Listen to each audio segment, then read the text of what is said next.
on here with the first of many, well, who knows how many, of my midweek talks on various topics that are not forecasts. But today we're going to be talking about the 4 goddess asteroids and how we use them in the forecast. So this is an overview. This is not a real deep dive on these things. This is a little short YouTube video, which you get for free.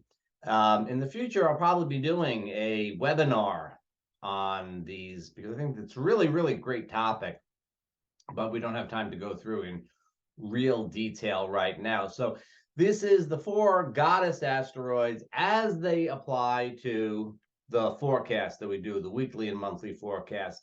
In other words, what they have to do with the collective, as we say in astrology, mundane astrology. Mundane astrology is a terrible freaking name for it, isn't it? Sounds like it's going to be boring. But it is mundo, the world. It is about the world. So this is mundane astrology as the forecasts are. We're going to go through these in the order of most likely to be prominent in the collective, and then step down towards most likely to be seen in our personal lives. It's still about the collective. It's not about your personal chart. For that, you'd have to get a personal consultation, which you can do, by the way, just saying. But the collective, as I never tire of saying, and you probably do tire of hearing, that's the pool that we're all swimming in. That is the thing that we're all part of, right? So, you know, if you're in the hot tub, there could be 15 people in the hot tub, and if somebody's peeing, you know, excuse my earthiness, but you get the idea. You know, we're all connected to the collective. This is not something that happens outside of us. So we'll at least go through and see how these 4 goddess asteroids work within the context of the collective. First up is Ceres. Now, Ceres, you may know, is no longer considered an asteroid. She's now considered a dwarf planet. Pluto got demoted to dwarf planet. Ceres got elevated from asteroid to dwarf planet. Whatever. Does it matter? It matters a little bit. It matters a little bit how we think about these things. I mean, after all, the meaning that we associate with any of these celestial bodies is in part a reflection on how we will interact with it. So if we're demoting things or elevating things, we are sort of pushing them out of our consciousness or bringing them up into our consciousness. And that does matter. Again, that's a big topic that we'll cover at some other point in time. But yeah, so I'm going to continue to refer to 4 goddess asteroids, and Ceres falls into that group. This is coming from Demetra George's work, Goddess Asteroids, very popular book. I think it's in its 2nd or maybe 3rd version right now. It's a great book if you really want to learn about this stuff. This is like the go-to source for many of us. So Ceres. All right, now Ceres is often simplified into the Earth Mother. Let's name it Chiron. Talk about him some other day. Chiron is the wounded healer. Well, Ceres is the Earth Mother. I don't know what that means, right? Well, you know, you kind of know what that means, but does it help? Let's look a little bit at the mythology of Ceres. Ceres, if we look at her in Greek, then she is the Greek goddess Demeter, and her daughter is Persephone. And this is where the initial myth comes from, where Demeter, where Persephone is kidnapped into, this is a long story, I'm giving you a short shrift here, but Persephone is kidnapped into the underworld by Pluto, god of the underworld. You know, he gets lonely down there. You know, brings Persephone down there. Ceres is having none of it, and she goes down to the underworld in order to get her daughter back. This is a not without my daughter kind of situation. So Demeter, you know, we can see, has this real strong personality. She's willing to go down to the underworld to, you know, tangle with Pluto to get her daughter back. She's a goddess, you know, she's a goddess, but still the underworld. Well, she succeeds. She has to bargain with Pluto a little bit. The story is that while she was down in the underworld, Persephone had a little bite of a pomegranate. She got hungry. What do you want? She got hungry. She ate a bit of the pomegranate, and because she ate some of the fruit of the underworld, Pluto says she's got to stay. Demeter says, look, she can be down here. They work it out this way. Persephone is under the earth down in Pluto's realm for 6 months of the year, and then she comes up and is in our realm up on the surface for 6 months of the year. Okay, so this is the bargain that they reach. Now, this is given as the explanation for why we have seasons, right? Because when Persephone is up here, we have all of the abundance of summertime, and the leaves are on the trees and the harvest is growing and things like that. And then when she goes into the underworld, everything sort of dies and we have the 6 months of winter. For that reason, Demeter, and we're going to move now on to call her Ceres, is associated with the seasons and with also the harvest, because we need to have the we need to have the nice weather in order to have the harvest. So we have this kind of, it's not exactly Earth Mother kind of situation. It's not exactly Mother Earth, but it is very much tied into the growing season and the seasons in general. Now, if we look at Persephone and we translate her into the Roman name for the goddess, she becomes Prosperina, prosperity, right? So Demeter, Ceres, is the mother of prosperity. And of course, Pluto, god of the underworld, is also god of the riches, right? This is the riches come from beneath. Okay, you get the basic idea. So Ceres is associated with things like the cycle of the seasons, and as a result of that, the food supply, and so abundance here on Earth. So when we look to Ceres being aspected, when something significant happens with Ceres, we're looking at issues like the food supply, global warming, and the change of seasons, and all of those things that go along with it. So don't simplify it to Earth Mother. Look at it in terms of the actual seasons as they have a cycle, as they have a particular meaning for us, and how maybe they're getting thrown off at times, or maybe we're being concerned about them. That's what we would most likely see when Ceres is aspected. We would see concerns about these things. Ceres was part of the meeting of Pluto and Saturn and Mercury and eventually the Sun and then Jupiter in Capricorn back in 2020, just before the pandemic.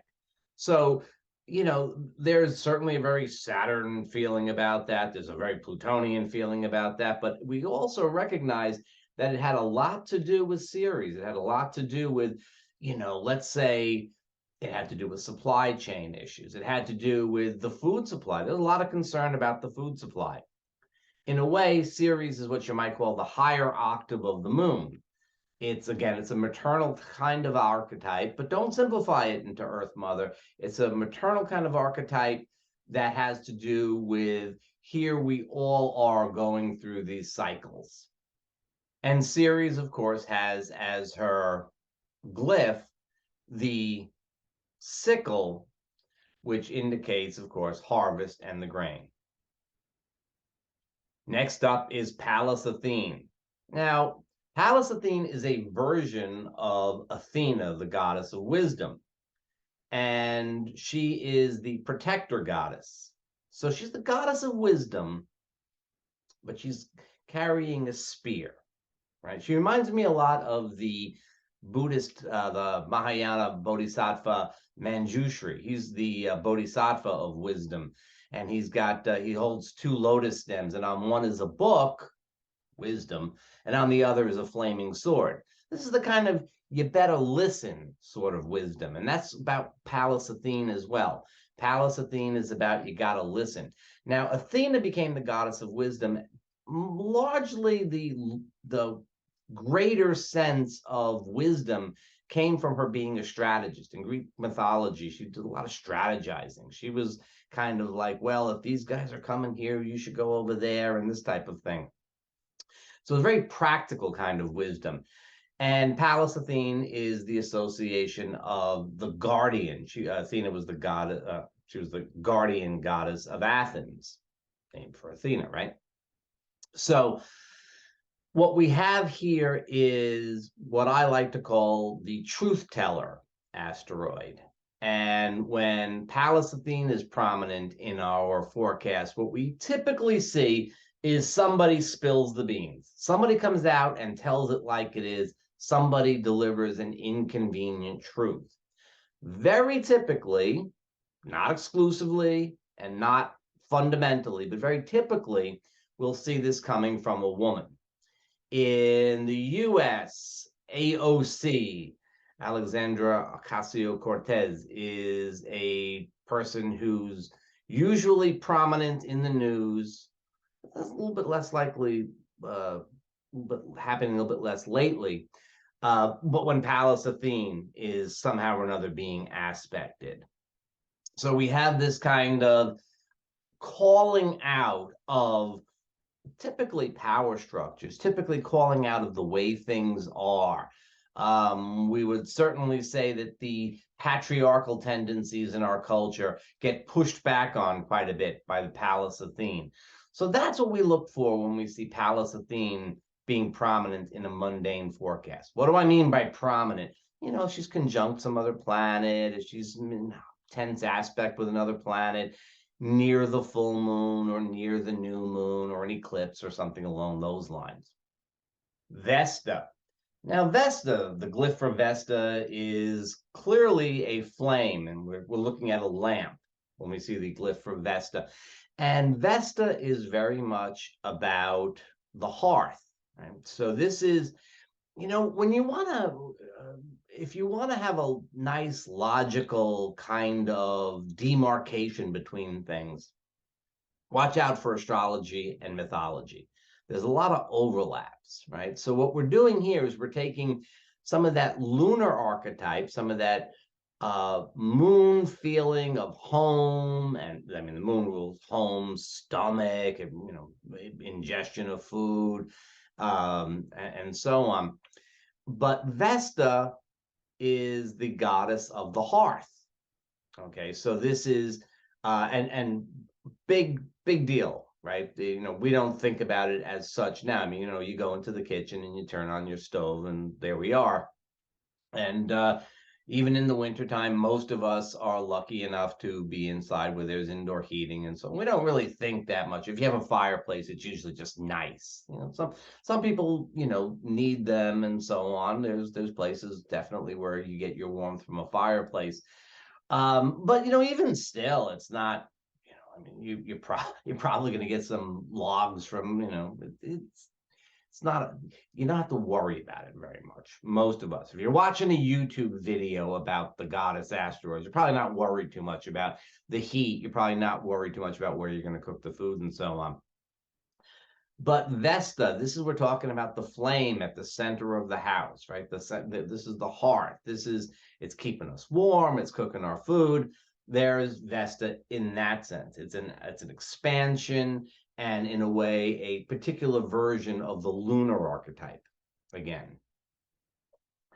Now, Vesta also relates to the sign of Virgo, just the same way that Ceres relates to Virgo because she is the goddess of the grain. So Vesta relates to Virgo through Vestal virgins, right? Now, the story that goes into this is long and complicated. In Greece, the Vestal virgins were not necessarily virgins in the sexual chaste sense. In Rome, they certainly were, and they were in charge of keeping the fire burning. This was like sort of like, you know, the keeping the flame burning type of thing. If you see versions of this in the Olympic flame, for example. That's another example of keeping the flame burning. Well, there's the eternal flame. Sometimes I think JFK's tomb has the eternal flame on it. There's this kind of, we got, or churches all have a flame within them, so it's keeping them burning. So that was the Vestal Virgin's job. They had to keep those. Well, they had other things to do too. I mean, it's not like you employ all these people to just go bang. But I digress. So Vesta in the horoscope. Well, Vesta in the horoscope is not what we're talking about. Vesta in mundane astrology, Vesta as it is prominent in the collective, you often see stories come up that have to do with sexuality, would have to do with whether or not what the mores are around sex, what is acceptable, what is not acceptable, what is going to be a controversy. Is it okay if we do this? And how does society feel about that around sexual issues? Recently, Vesta was conjunct Neptune, and there were a bunch of stories. I want this to be a little bit more of, I'm doing this in early 2023, and I want this to have a little bit more evergreen life to it. But we had some really interesting stories back when Vesta was conjunct Neptune in Pisces. And so that's the general sense of Vesta. So, Vesta and Ceres are kind of two aspects of the Virgo archetype there, And finally, we come to Juno. Now, in mythology, Juno is Jupiter's wife, long-suffering wife. Juno is all about commitment, all about being one and one together. And Jupiter, not so much. Jupiter is about going off and having a lot of fun. And so Juno is a kind of contrasting force. Now, Jupiter, I mean, they're not looking for a divorce or anything like that. And so Juno is the energy of partnership per se. I often say that Venus is what you want and Juno is what you get when it comes to partnership, right? Because Venus is about beauty, love, aesthetics, what you value. But Juno is not that, not abstract. Juno is about what you get.